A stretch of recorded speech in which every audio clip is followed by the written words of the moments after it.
Hello and welcome to another edition of Real Talk. Well, it's February now, so we're actually getting into facts and figures of the year that was and the year that will be.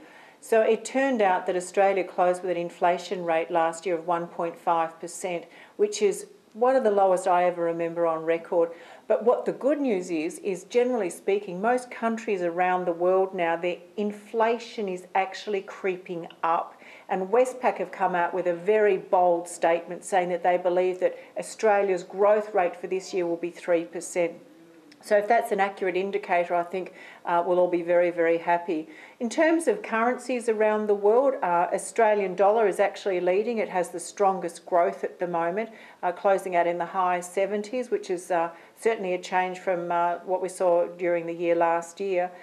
Commodities, all the precious metals are down, but all the traditional mining, iron ore and metals, they are actually up. There's a surplus at the moment, so we're actually in a really good position. It's great news for the resource sector, which is something I think a lot of people holding shares in those particular areas of the stock market will be quite relieved.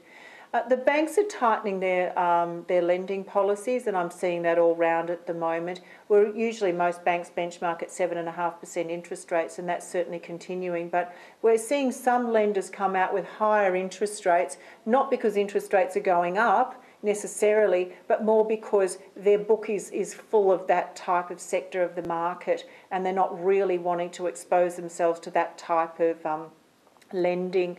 In terms of the property market, talking about lending, the great news for anyone investing, and certainly for us here at Solid, is all the reports from the analysts are coming out saying that the property oversupply, apartment oversupply, was grossly exaggerated last year. We certainly felt it was here at Solid, but the media has a bigger voice often than we have. So what their analysts are actually coming out and saying is that the equilibrium is a lot more even than they believed.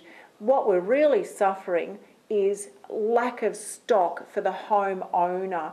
The mums and dads that are buying their second and third property, that is where the stock is very, very scarce. Obviously for the investors, we've got a better choice in apartments and townhouses and villa units, so that we're really seeing that balance come back now. I think the homeowner market is going to continue to be a real challenge, and I came out and predicted that I think it will grow a further 7% this year.